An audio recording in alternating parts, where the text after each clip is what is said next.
दहेज की आखिरी रात। अम्मा, मुझे डर लग रहा है। कमरे की हल्की रोशनी में नवविवाहिता मायरा की आवाज में एक डर सा झलक रहा था।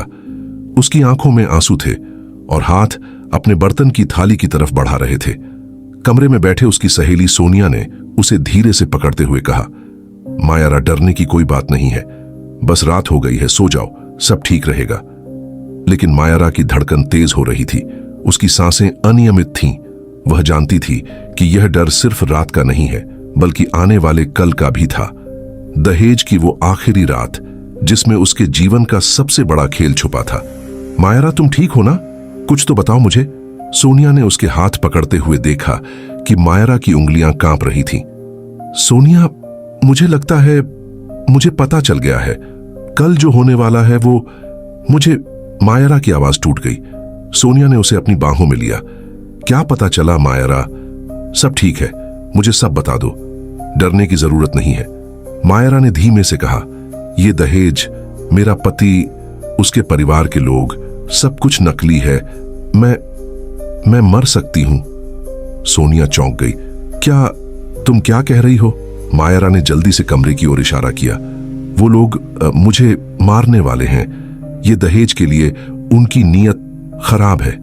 सोनिया ने पल भर रुककर उसकी आंखों में देखा। मन में डर और बेचैनी उठ गई। ये कैसे? तुम सच में डर रही हो? मायरा ने सिर झुकाते हुए कहा, सच, सब सच है। मैं उन्हें अब नहीं रोक सकती। अब रात ही मेरी आखिरी रात है। सोनिया ने उसे कसकर पकड़ लिया। नहीं मायरा, तुम ऐसा कुछ मत सोचो। मैं कुछ कर सकती हूं, हम पुलिस को बता सकते हैं। हमें जल्दी करना होगा। लेकिन उस कमरे में जहां मायरा की नई शादी का जश्न होना चाहिए था, अब डर और खून का खेल शुरू हो चुका था। अगला दिन सुबह का सूरज धीरे धीरे घर के दरवाजों के पीछे से झांक रहा था, लेकिन उस घर में कोई खुशियां नहीं थीं। मायरा का शव उसकी नई साड़ी में पड़ा था। आंखें खुली थीं, लेकिन उन आंखों में सिर्फ आश्चर्य और पीड़ा की झलक थी। घर में हड़कंप मच गया। लोग इधर उधर दौड़ रहे थे। मायरा की मां ने जब कमरे में कदम रखा तो वह चिल्ला उठी, मायरा, मेरी बेटी। पति अर्जुन का चेहरा बेभाव सा था। उसके हाथ कांप रहे थे, लेकिन उसके शब्द ठंडे थे। क्या हुआ? मायरा की मां ने रोते हुए कहा, तुम्हारी बेटी, मेरी बेटी, ये कैसे हुआ? सोनिया ने धीरे से कहा, मां जी, मुझे शक है ये दहेज के लिए किया गया था। मैंने मायरा से सुना था कल रात कि वो डर रही थी। सारा परिवार एकदम शांत हो गया। कुछ लोग डर के मारे कांप रहे थे, कुछ लोग बस खड़े थे और आंखें झुकाए हुए थे। जांच की शुरुआत पुलिस ने मौके पर पहुंचकर जांच शुरू कर दी। कमरे की स्थिति, मायरा का शव और साड़ी में लगी कुछ निशान, सब कुछ एक संगठित हत्या की तरफ इशारा कर रहा था। सोनिया ने पुलिस को बताया, मायरा डर रही थी। मुझे उसने कल रात बताया कि उसके पति और ससुराल वाले उसके साथ अच्छा नहीं करेंगे, उन्हें सिर्फ दहेज चाहिए था। सवाल उठे, क्यों कोई अपनी नवविवाहिता बेटी की हत्या कर दे, और वो भी दहेज के लिए? सवालों के बीच पुलिस ने अर्जुन से पूछताछ की। अर्जुन ने पहले तो चुप्पी साध ली, लेकिन जब सबूत सामने आए तो वह भी टूट गया। मैं नहीं चाहता था, लेकिन मेरे पिता और बहन ने मुझ पर दबाव डाला। दहेज चाहिए, उन्हें पैसे चाहिए, मुझे मजबूर कर दिया गया। सोनिया ने आह भरते हुए कहा, तो तुमने अपनी ही पत्नी की जान ली? अर्जुन की आंखें भर आईं। मुझे नहीं पता था। मुझे लगा मैं उसे रोक सकता हूं, लेकिन सब कुछ हाथ से निकल गया। पुलिस ने मामले की गहराई में जाकर पता लगाया कि मायरा की हत्या रात के उस समय की गई थी जब अर्जुन के पिता और बहन बाहर से लौटे थे। साड़ी और आभूषणों में छेड़छाड़ कर उन्हें सबूत के तौर पर सजाया गया, ताकि मामला दहेज के लालच में नजर आए। सच का सामना। मायरा की मां ने बेटे के सामने रोते हुए कहा, तुम्हारे हाथों में मेरा बच्चा मरी, तुम्हें शर्म नहीं आती? अर्जुन ने सिर झुकाया। मां, मैं भी अब जी नहीं सकता। मैं खुद को माफ नहीं कर सकता। सोनिया ने पुलिस को बताया कि मायरा ने हत्या से पहले फोन में संदेश छोड़े थे। उसने लिखा था, अगर मैं नहीं रही तो सबको सच पता चलेगा। ये दहेज का खेल सिर्फ प्यार नहीं, जीवन के लिए खतरा है। ये संदेश पुलिस ने सबूत के तौर पर लिया। परिवार की सच्चाई जांच में और खुलासा हुआ कि अर्जुन के परिवार ने पहले भी कुछ लड़कियों से दहेज के लिए खिलवाड़ किया था। मायरा उनकी आखिरी शिकार थी और इस बार उन्हें लगा कि सच्चाई कभी बाहर नहीं आएगी। लेकिन मायरा की आखिरी रात का डर, उस रात का सन्नाटा कमरे में जैसे ठहर गया था। घड़ी की टिक टिक मायरा की तेज धड़कनों के साथ गूंज रही थी। सोनिया ने उसे चुप कराने की कोशिश की, लेकिन मायरा की आंखों में भय की झलक साफ दिखाई दे रही थी। सोनिया, अगर मैं अभी चली गई तो कोई मेरी आवाज सुनेगा? मायरा ने धीमे स्वर में पूछा। कौन सुनेगा मायरा? सब सो रहे हैं, मैं तुम्हारे पास हूं, सोनिया ने जवाब दिया, मगर उसके भीतर भी डर का साया फैल चुका था। मायरा ने अपने हाथों को कसकर गालों पर रखा। पता है, अर्जुन और उसके परिवार ने जो वादा किया था सब झूठ था। मुझे अब पता चल गया है, वो सिर्फ दहेज चाहते थे, और अगर मैंने विरोध किया तो।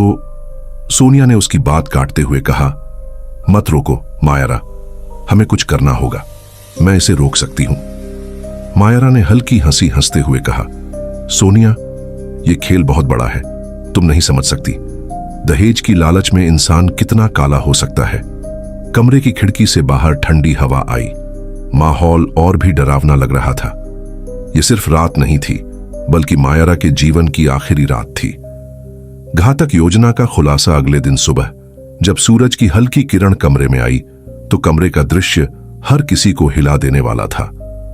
मायरा का शव उसकी साड़ी में पड़ा था। आंखें खुली थीं, लेकिन उनमें सिर्फ पीड़ा और विश्वासघात की झलक थी। मायरा की मां ने जैसे ही कमरे में कदम रखा, उसकी चीख ने पूरे घर को हिला दिया। मायरा, मेरी बच्ची! अर्जुन का चेहरा शांत और ठंडा लग रहा था। क्या हुआ? वह खुद को रोक नहीं पा रहा था। सोनिया ने धीरे से कहा, मां जी, मुझे शक है, यह दहेज के लिए किया गया था। मुझे मायरा ने कल रात सब बता दिया था। घर के लोग एकदम चुप हो गए। हर कोई अपनी सांसें रोककर यह सोच रहा था कि कैसे एक खुशियों भरी रात अचानक काली रात में बदल गई। जांच की शुरुआत और झूठ के पर्दे। पुलिस ने मौके पर पहुंचकर कमरे का निरीक्षण किया। बिस्तर पर साड़ी में खून के निशान और कुछ बिखरे हुए आभूषण, ये सब एक संगठित हत्या का संकेत दे रहे थे। सोनिया ने पुलिस को बताया, मायरा ने कल रात मुझसे कहा था कि उसे खतरा है। वो डर रही थी कि अर्जुन और उसके परिवार के लोग उसे नुकसान पहुंचा सकते हैं। पुलिस ने अर्जुन से पूछताछ शुरू की। अर्जुन ने पहले तो चुप्पी साध ली, लेकिन सबूतों के सामने वह टूट गया। मुझे दबाव डाला गया। मेरे पिता और बहन ने मुझे मजबूर किया। मुझे लगा मैं उसे रोक सकता हूं, लेकिन सब हाथ से निकल गया। सोनिया ने आह भरते हुए कहा, तो तुमने अपनी ही पत्नी की जान ली? अर्जुन की आंखें भर आईं। मैं भी अब खुद को माफ नहीं कर सकता। पुलिस ने जांच जारी रखते हुए पाया कि अर्जुन के परिवार ने पहले भी कई लड़कियों को दहेज के लिए धमकी दी थी। मायरा उनकी आखिरी शिकार थी। सच की जीत। मायरा ने हत्या से पहले अपने फोन में संदेश छोड़ा था, अगर मैं नहीं रही तो सबको सच पता चलेगा। ये दहेज का खेल सिर्फ प्यार नहीं, जीवन के लिए खतरा है। पुलिस ने इस संदेश को सबूत के रूप में लिया। अर्जुन और उसके परिवार के सभी सदस्य गिरफ्तार हुए। अदालत ने त्वरित सुनवाई के बाद उन्हें उम्र कैद की सजा सुनाई। सोनिया रोज मायरा की याद में उसके कमरे में जाती। उसे लगता कि कहीं दूर से मायरा मुस्कुरा रही है। उसकी आत्मा ने सच की लड़ाई जीत ली थी। रात की खामोशी और भय रात का अंधेरा घर पर घिर चुका था। मायरा अपने कमरे की खिड़की के पास खड़ी थी। बाहर हल्की हवा चल रही थी। पेड़ों की शाखाएं खिड़की से टकरा रही थीं और कमरे में डरावनी सरसराहट पैदा कर रही थी। सोनिया ने धीरे से पूछा, मायरा, तुम यहां क्यों खड़ी हो? वापस बिस्तर पर चली जाओ। मायरा ने कांपते हुए कहा, सोनिया, मुझे डर है। आज रात मुझे लगता है कुछ बुरा होने वाला है। मुझे पता है अर्जुन और उसके परिवार ने कुछ सोचा है। सोनिया ने उसका हाथ पकड़ा। मायरा, तुम मुझे भरोसा करो, हम पुलिस को कॉल कर देंगे, ये सब रोक सकते हैं। मायरा ने सिर झुकाया और आंसू बहाए।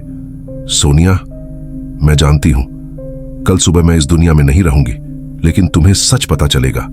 ये दहेज का खेल सिर्फ प्यार नहीं है, ये जानलेवा है। सोनिया ने उसके कंधे थपथपाए। तुम अकेली नहीं हो, मैं तुम्हारे साथ हूं। मायरा ने गहरी सांस ली और कमरे में चुपचाप बैठ गई। वह जानती थी कि यह उसकी आखिरी रात थी। अर्जुन का दबाव और परिवार का खेल। अर्जुन के पिता राकेश और बहन नेहा कमरे में आए। उन्होंने मायरा को समझाने की कोशिश की कि यह सिर्फ परिवार की परंपरा है। मायरा, तुम हमारी बेटी की तरह हो, बस थोड़ा समझो। दहेज देने का सिलसिला सभी परिवारों में होता है, यह हमारे लिए भी जरूरी है, राकेश ने धीरे कहा। मायरा ने कांपते हुए उत्तर दिया, मैं आपकी बेटी नहीं हूं, मैं आपकी पैसों की लालच की वस्तु नहीं हूं, मुझे मारना चाहते हो, मैं जानती हूं। नेहा ने हंसते हुए कहा, तुम डर रही हो? डरना सीखो, क्योंकि कल सब कुछ तुम्हारे लिए खत्म हो जाएगा। सोनिया ने बीच में कूदते हुए कहा, रुकिए, यह सब सही नहीं है, पुलिस को बुलाऊंगी, इसे तुरंत रोको। राकेश ने गंभीर स्वर में कहा, तुम क्या कर सकती हो छोटी सी लड़की, तुम्हारी दोस्ती मायरा को बचा नहीं सकती। मायरा ने आह भरी, उसकी आंखों में आंसू और डर दोनों थे। अंतिम संदेश और चेतावनी। मायरा ने रात भर अपने फोन में संदेश लिखे। उसने अपने शब्दों में लिखा, अगर मैं नहीं रही तो सबको सच पता चलेगा। यह दहेज का खेल सिर्फ प्यार नहीं, जीवन के लिए खतरा है। सोनिया, तुम सबको सच बताना। सोनिया ने यह संदेश पढ़कर कांप उठी। उसे समझ में आ गया कि मायरा सचमुच खतरे में है। सुबह और हत्याकांड। अगली सुबह सूरज की हल्की किरण कमरे में आई। कमरे का दृश्य हर किसी को स्तब्ध कर देने वाला था। मायरा का शव उसकी साड़ी में पड़ा था। आंखें खुली थीं, लेकिन उनमें सिर्फ पीड़ा और विश्वासघात की झलक थी। मायरा की मां जैसे ही कमरे में आई, उसकी चीख ने पूरे घर को हिला दिया। मायरा, मेरी बच्ची! अर्जुन का चेहरा शांत और ठंडा था। क्या हुआ? सोनिया ने धीरे से कहा, मां जी, मुझे शक है, यह दहेज के लिए किया गया था। मुझे मायरा ने कल रात सब बता दिया था। पुलिस ने जांच शुरू की। कमरे की स्थिति, बिखरे हुए आभूषण और साड़ी पर खून के निशान, सब एक संगठित हत्या की ओर इशारा कर रहे थे। पुलिस जांच और पर्दाफाश। पुलिस ने अर्जुन और उसके परिवार से पूछताछ शुरू की। अर्जुन ने पहले तो चुप्पी साध ली, लेकिन सबूतों के सामने वह टूट गया। मुझे दबाव डाला गया। मेरे पिता और बहन ने मुझे मजबूर किया। मुझे लगा मैं उसे रोक सकता हूं, लेकिन सब हाथ से निकल गया। सोनिया ने आह भरते हुए कहा, तो तुमने अपनी ही पत्नी की जान ली। अर्जुन की आंखें भर आईं। मैं भी अब खुद को माफ नहीं कर सकता। जांच में पता चला कि अर्जुन के परिवार ने पहले भी कई लड़कियों को दहेज के लिए धमकी दी थी।